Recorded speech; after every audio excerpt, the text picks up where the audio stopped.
Salam sejahtera dalam kasih Tuhan Yesus Kristus. Kembali saya ucapkan selamat pagi.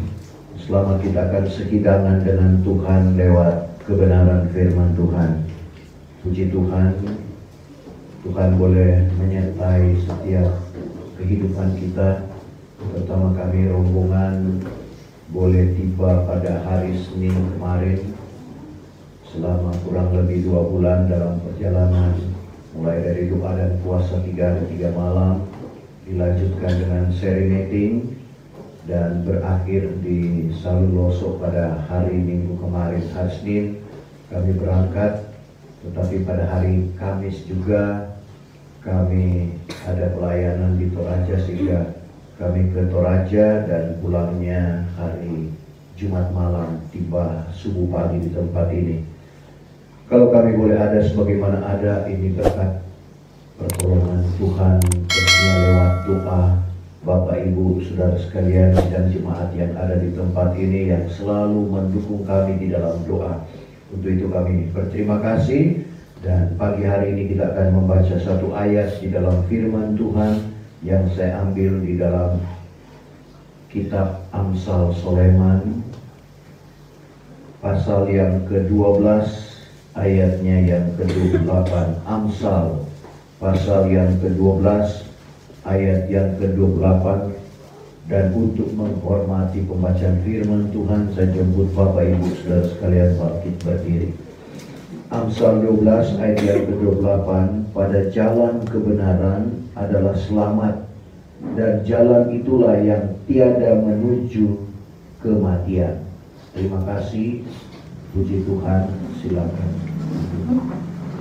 Kitab Amsal merupakan salah satu dari 5 kitab syair dalam Perjanjian Lama, yang dimulai dari Ayub berbicara tentang berkat melalui sengsara, Mazmur doa melalui puji-pujian, Amsal hikmat melalui pepatah, Al-Khatib atau pengkhotbah kesungguhan di atas kesia-siaan, Sirulasar Soleman atau Kidung Agung kemuliaan melalui persekutuan, ataupun disebut sebagai buku kekasih. Dan kelima kitab syair ini menceritakan bagaimana perjalanan iman kita sebagai orang yang percaya sehingga kita menjadi kekasihnya Tuhan. Dimulai dari kitab Ayub. Saudara, sekali lagi berbicara tentang berkat melalui sengsara. Ayub adalah orang yang saleh. Ayub adalah orang yang takut akan Tuhan. Dijauhkan dirinya dari kejahatan. Dan ternyata Ayub juga adalah orang yang paling kaya di daerahnya. Kalau kita baca Ayub 1 ayat 1. Sebermula, maka dahulu adalah di tanah Uz seorang laki-laki yang bernama Ayub. Maka orang itu tulus hatinya, tulus hati, dan saleh, lagi takut akan Allah, dan dijauhkannya dirinya daripada jahat. Dijauhkan dirinya dari yang jahat. Tapi tanpa sepengetahuan Ayub, di mana terjadi percakapan antara Tuhan dan setan. Pada waktu anak-anak Allah menghadap Tuhan, setan pun ada. Dari mana engkau? Beridar-idar dari permukaan bumi ini. Sudahkah engkau melihat hambaku Ayub? Mendengar kata Ayub. Ternyata setan tahu segala sesuatu yang Ayub kerjakan diberkati oleh Tuhan. Segala sesuatu yang ada pada Ayub dipagari oleh Tuhan. Dan Tuhan mengizinkan Ayub untuk dicobai oleh kuasa kegelapan. Karena ternyata pencobaan itu bukan datang dari Tuhan, tapi datang dari kuasa kegelapan yang diizinkan oleh Tuhan. Sebab itu kalau kita baca Yakub 1 ayat 12 dan 13. Berbahagialah orang yang sabar menanggung pencobaan. Berbahagialah orang yang sabar menanggung pencobaan. Karena sesudah ia tahan uji. Setelah sudah ia tahan uji, ia akan menerima kelak mahkota hidup. Akan menerima mahkota hidup yang dijanjikan Allah kepada segala orang yang mengasihi Dia. Seorang pun jangan apabila ia terkena pencobaan lalu berkata bahwa aku terkena pencobaan Allah, karena Allah tiada tercoba dengan kejahatan, dan Ia sendiri tiada mencoba seorang pun. Ia sendiri tidak mencoba seorang pun. Jadi cobaan itu seperti yang dialami oleh Ayub, datangnya dari kuasa kegelapan yang diizinkan oleh Tuhan. Kalau Tuhan tidak izinkan, Ayub tidak akan mengalami pencobaan seperti yang tercatat di dalam Alkitab. Tetapi setelah dia dicobai, seluruh harta kekayaannya habis. Bahkan anak-anaknya pada meninggal dunia. Bayangkan, dari orang paling kaya lalu jadi paling miskin, hilang anaknya lagi. Tetapi apa kata Ayub? Dengan telanjang aku keluar dari dalam rahim ibuku, dengan telanjang juga aku akan kembali kepadanya. Tuhan yang memberi, Tuhan yang mengambil. Ayub masih bilang puji Tuhan, terpujilah Tuhan. Ayub 1 ayat yang ke-21. Katanya, bahwa dengan telanjangku juga sudah aku keluar dari dalam rahim ibuku, dan dengan telanjangku juga aku akan kembali ke dalamnya. Bahwa Tuhan yang sudah mengaruniakan dia, Tuhan yang memberi, Tuhan yang mengaruniakan, Tuhan juga mengambil dia pula. Tuhan yang mengambil dia pula. Segala puji bagi nama Tuhan. Segala puji bagi nama Tuhan. Saudara, tidak cukup sampai di situ. Setelah harta kekayaannya, bahkan anak-anaknya lenyap. Pada pasal yang kedua, giliran penyakit menggerogoti tubuhnya, sampai-sampai istrinya bilang, Ayub, masihkah engkau tulus kepada Allahmu? Hujanlah ia, lalu engkau mati. Apa kata Ayub? Perkataanmu seperti perkataan perempuan gila. Masakan kita menerima yang baik, lalu yang jahat kita tidak terima? Ayub tidak berdosa dengan lidahnya. Selalu kita dengarkan, kenapa sampai Ayub bertahan atau Ayub lolos dalam setiap ujian yang diperhadapkan kepadanya. Karena dia tidak menyangkal akan firman Tuhan. Dia tidak mungkir. Kalau kita perhatikan di dalam Ayub pasal 6 ayat 10. Hanya penghiburan ini jua yang tinggal padaku, dan ia itu menjadi kesukaanku. Dalam kesukaran ini, jikalau tiada ia sayang akan daku, maka tiada pernah aku mungkir hukum yang maha suci. Ayub tidak pernah mungkir, tidak pernah menyangkal akan firman Tuhan. Berarti dia tetap menjunjung tinggi kebenaran firman Tuhan. Dia tidak persalahkan siapa-siapa. Dan kita perhatikan Bapak Ibu Saudara, selanjutnya alasan yang kedua sehingga Ayub tetap bertahan. Dalam pasal yang ke-23 ayat 12, dia tidak menyebelahkan atau mengesampingkan akan kebenaran firman Tuhan, melainkan dia menaruh kata lidahnya atau firman Tuhan melebihi kehidupannya. Artinya firman Allah segala-galanya di dalam kehidupannya. Ayat 12. Tiada pernah aku menyebelahkan firman yang terbit daripadanya. Tidak pernah dia menyebelahkan firman yang terbit daripadanya. Melainkan sudah kutaruh akan segala kata lidahnya. Sudah kutaruh akan kata lidahnya, yaitu firman Tuhan. Terlebih daripada kutaruh akan penghidupan. Terlebih daripada penghidupannya. Berarti firman Tuhan segala-galanya di dalam kehidupannya. Dan ini menjadi contoh dan teladan di dalam kehidupan kita. Dan yang ketiga, dia menutupi ketelanjangannya dengan memakai pakaian kebenaran, selimut keadilan. Bahkan dia menutupi kepalanya dengan serban keadilan. Kalau kita baca dalam pasal 29 ayatnya yang keempat. Ayat yang ke-14. Aku sudah berpakaikan kebenaran. Aku sudah berpakaikan pakaian kebenaran. Yang bagiku akan pakaian. Bagiku akan pakaian. Keadilan sudah menjadi baju selimutku. Keadilan sudah menjadi baju selimutku. Dan lagi serban. Dan serbanku. Dia menutupi kehidupannya dengan kebenaran.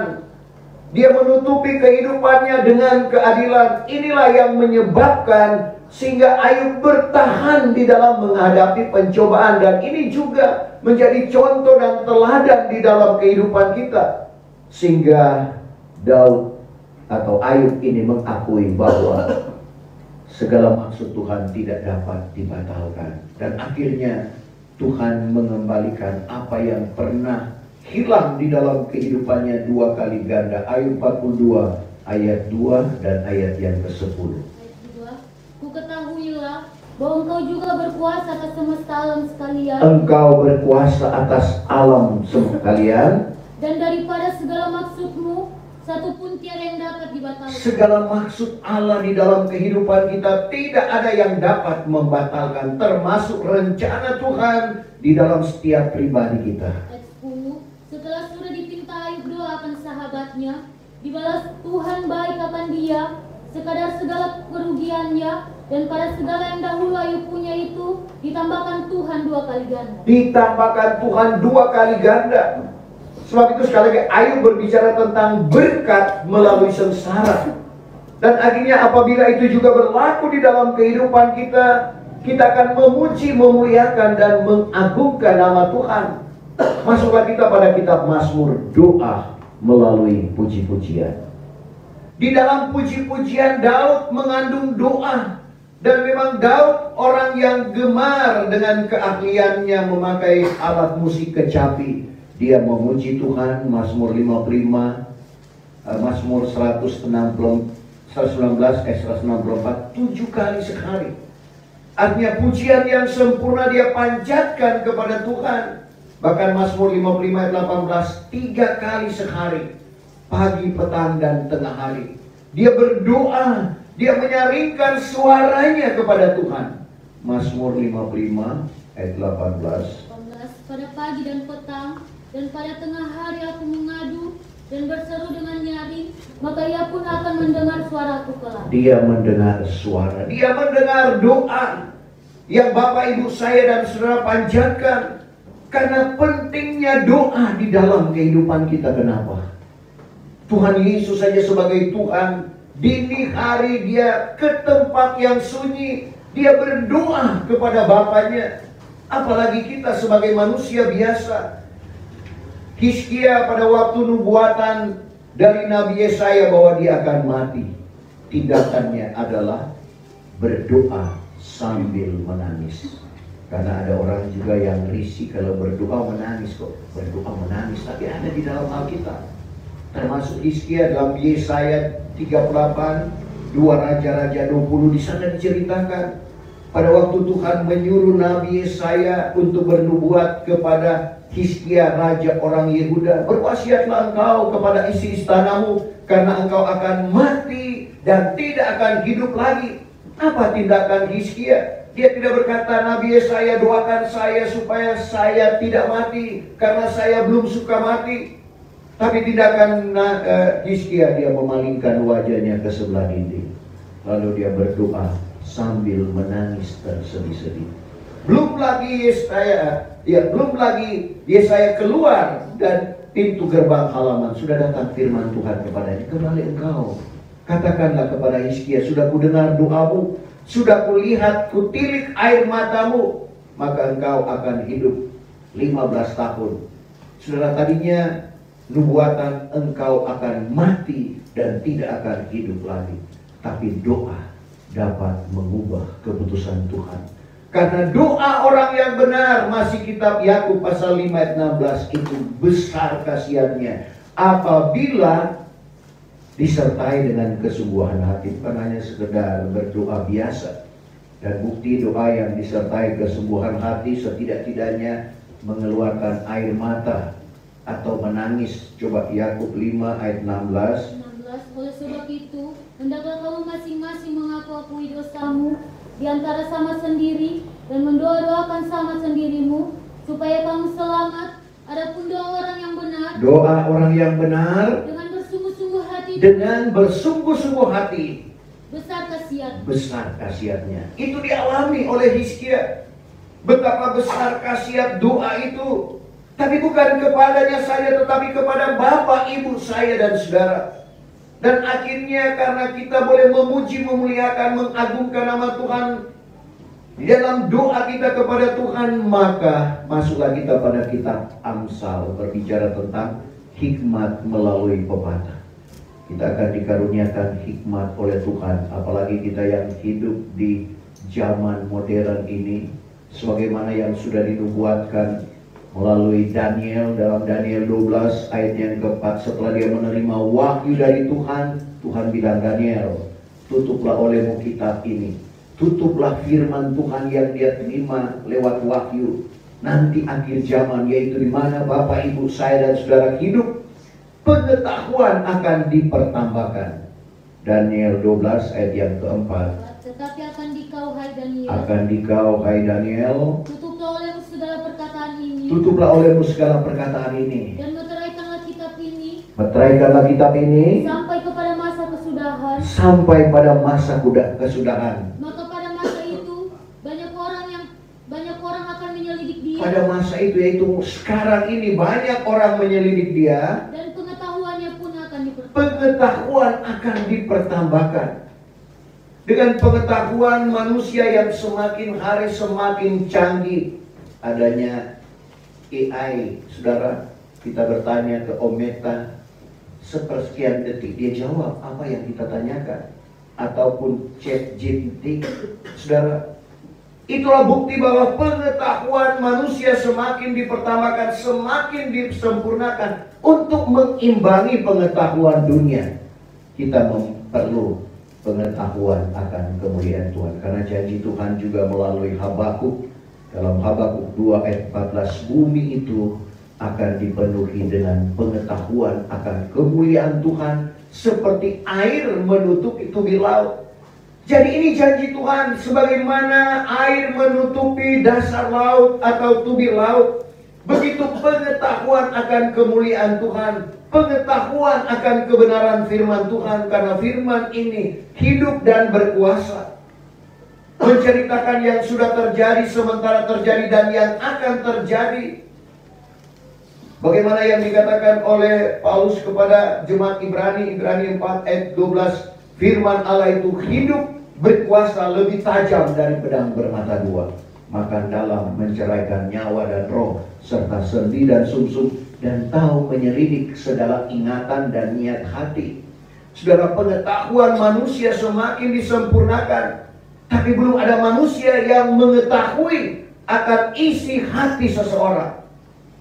Tetapi Tuhan lewat kebenaran firman Tuhan, karena 1 Samuel 16 ayat 7, Tuhan memandang sampai ke dalam batin, Tuhan memandang sampai ke dalam hati. Jadi tidak menutup kemungkinan dengan pengetahuan kebenaran firman Tuhan, ada kesaksian seorang hamba Tuhan yang dipakai oleh Tuhan, yang selalu melihat kemuliaan Tuhan, tapi dia sudah almarhumah. Saudara, dia pernah ceritakan kepada saya bagaimana Tuhan memanggil dia, mengangkat dia sampai ke aras, dan Tuhan boleh tunjukkan kepadanya setiap hati orang. Saudara, dapat dilihat lewat kemuliaan Tuhan.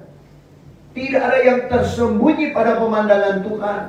Dan memang pengetahuan dari Tuhan itu sangat mencengangkan. Dan ini yang dikatakan oleh Daud. Belum kita berkata, Tuhan sudah tahu. Coba kita baca Mazmur 139 ya, yang keempat mulai. Jikalau sepatah kata belum ada pada lidahku, sepatah kata belum keluar daripada lidahku, sesungguhnya Engkau ya Tuhan telah mengetahui semuanya. Engkau sudah mengetahui semua. Bahwa Engkau juga mengepung aku dari hadapan dan dari belakang, dan Engkau pun meletakkan tapak tanganmu kepadaku. Pengetahuan ini kecengangan kepadaku. Pengetahuan ini kecengangan kepadaku. Terlalu tinggi adanya. Terlalu tinggi adanya. Maka tiada aku dapat sampai kepadanya. Jadi kita lihat bagaimana pengetahuan akan kemuliaan Tuhan mencengangkan Daud. Karena lebih daripada pengetahuan yang ada di dalam dunia ini.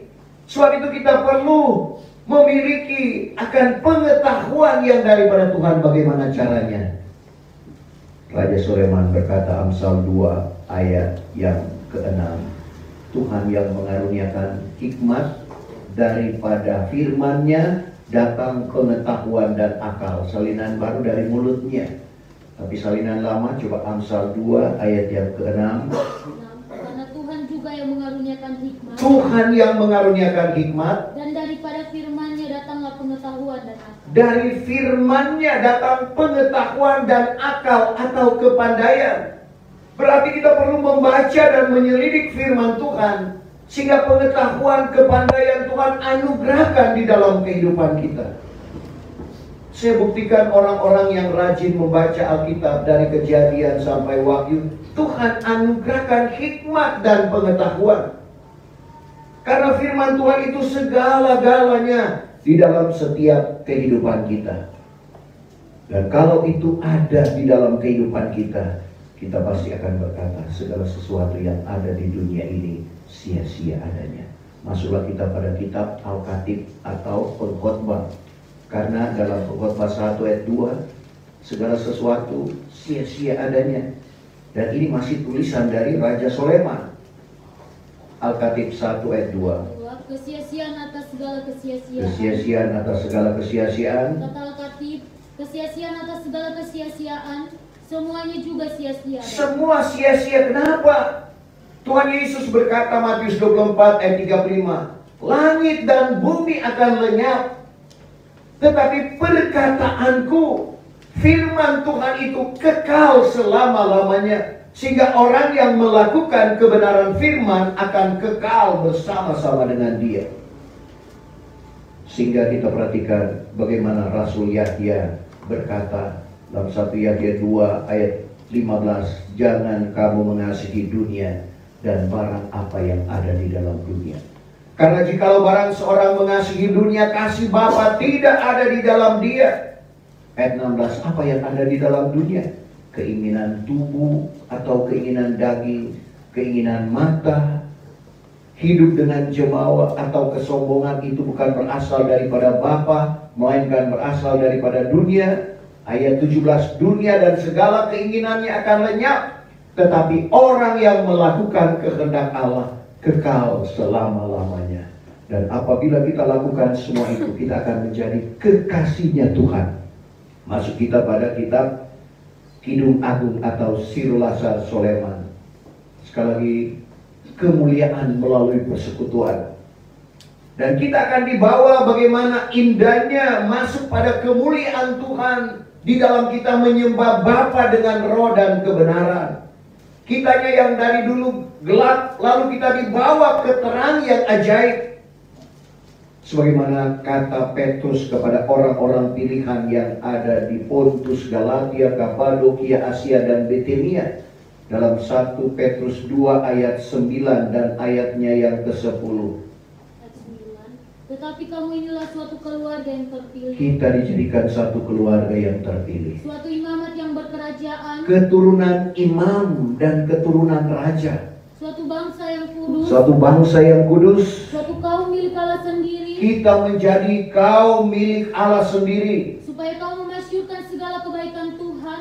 Tugas kita memasyurkan kebaikan Tuhan yang telah memanggil kamu keluar dari dalam gelap, masuk ke dalam terangnya yang ajaib itu. Jadi tugas kita memasyurkan segala kebaikan Tuhan yang keluar dari dalam gelap, masuk pada terang yang ajaib. Yaitu kamu yang dahulunya bukan umat. Tadinya kita bukan umat, tetapi sekarang ini menjadi umat Allah. Menjadi umat Allah. Yang dahulu belum beroleh rahmat. Dulunya belum beroleh rahmat. Tetapi sekarang ini telah beroleh rahmat. Jadi kita lihat pada poin sebelumnya, kita dikeluarkan dari dalam gelap, di luar tabernakel, dibawa pada terang yang ajaib. Terang yang ajaib itu ada pada kamar maha suci. Di tabernakel ada halaman diterangi oleh matahari, bulan, dan bintang. Masuk pada kamar suci diterangi oleh kaki dian atau pelita emas. Tapi di kamar maha suci itulah terang yang ajaib. Tidak ada benda, tidak ada alat yang menerangi tempat itu, tapi kemuliaan Tuhan yang Tuhan nyatakan kepada imam besar yang melakukan imamat. Dan di sana Tuhan bersuara kepadanya. Dan bagi kita alami itu apabila kita menyembah Bapa dengan roh dan kebenaran. Kita dibawa pada terang yang ajaib. Kita dibawa pada kamar maha suci. Di sana Allah memperdengarkan suaranya. Di sana juga Allah menyatakan kemuliaannya lewat karunia penglihatan bagi mereka yang punya karunia penglihatan. Itulah yang dimaksud dari gelap masuk pada terang yang ajaib. Tugas kita untuk memberitakan akan hal itu yang kita istilahkan kabar pengantin Kristus atau kabar kesempurnaan. Kita bersyukur sekali lagi, kita sudah dibawa pada pengenalan akan hal yang benar, karena syarat untuk selamat 1 Timotius 2 ayatnya yang keempat. Ayat yang keempat, yang berkehendakan sekalian manusia beroleh selamat Tuhan menghendaki supaya semua orang beroleh selamat, dan sampai kepada pengenalan dari hal yang benar. dan untuk sampai pada keselamatan itu harus sampai pada pengenalan akan hal yang benar. Dan memang untuk mengetahui kebenaran bukan dengan kemampuan, kepikiran, kepandaian kita, sebagaimana yang dikatakan oleh Tuhan Yesus dalam Matius 13 ayat 11, kepada kamu dikaruniakan untuk mengerti rahasia kerajaan sorga. Jadi untuk mengerti rahasia kerajaan sorga itu hanya dikaruniakan oleh Tuhan. Dan kalau itu sudah ada pada kita, mari kita syukuri Bapak Ibu Saudara. Kita hargai, ini merupakan panjang sabar Tuhan. Jangan sampai kita hinakan. Paulus ingatkan kepada jemaat yang ada di Roma, dalam Roma 2 ayat 4, atau engkau hinakan. Maksud Paulus, hargailah akan panggilan Tuhan. Dan ini datang juga kepada Bapak Ibu saya dan saudara. Hargailah akan panggilan Tuhan. Bagaimana cara kita menghargai? Yang Tuhan tuntut adalah ketekunan. Coba Roma 2 ayat yang keempat. Atau engkau hinakan tak kemurahannya yang melimpah dan sabar dan panjang hatinya, dengan tiada mengetahui bahwa kemurahan Allah itu menarik engkau kepada hal bertobat. Jadi kita perhatikan, kalau tidak salah di terjemahan baru, jangan kita anggap sepi. Kita hargai akan kemurahan Tuhan yang telah memanggil kita datang kepada tobat. Jadi cara kita menghargai adalah kita setia atau tekun di dalam melakukan apa yang dikehendaki oleh Tuhan. Dan kita syukuri bahwa seperti ayat firman Tuhan yang kita baca, pada jalan kebenaran adalah selamat. Tuhan sudah membawa kita pada jalan kebenaran. Dan Tuhan Yesus sendiri yang berkata dalam Yohanes 14 ayat 6, aku inilah jalan, kebenaran, dan hidup. Seorang pun tidak sampai kepada Bapa kecuali dengan aku. Dan kalau kita hubungkan dalam pelajaran tabernakel, jalan ada pada halaman, kebenaran ada pada kamar suci, hidup ada pada kamar maha suci. Demikian iman kita, dari halaman kita dibawa ke kamar suci, dan akhirnya kita dibawa ke kamar maha suci yang berbicara tentang kesempurnaan gereja Tuhan. Karena di kamar maha suci itu ada peti perjanjian yang sekali lagi berbicara tentang kesempurnaan gereja Tuhan. Karena itulah tujuan Tuhan memanggil kita, Matius 5 ayat 48.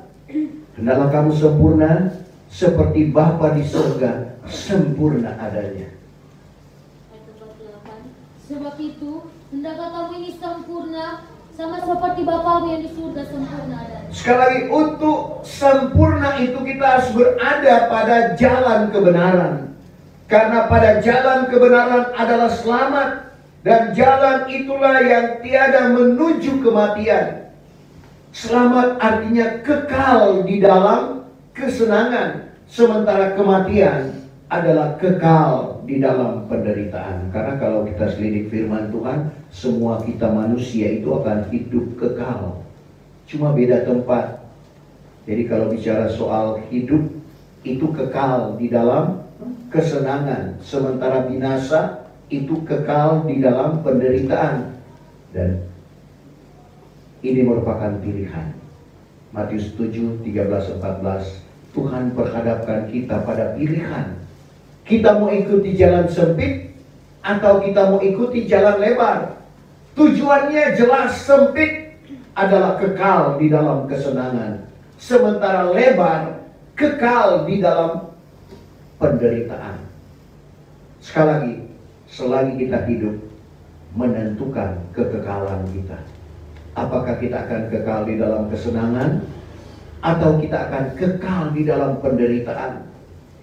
Ada orang yang bertanya kepada Tuhan setelah Tuhan mengungkapkan akan hal itu.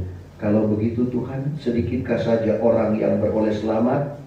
Tapi Tuhan katakan, usahakanlah dirimu masuk daripada pintu yang sempit karena jelas tujuannya. Lukas 13 ayat 23 dan 24.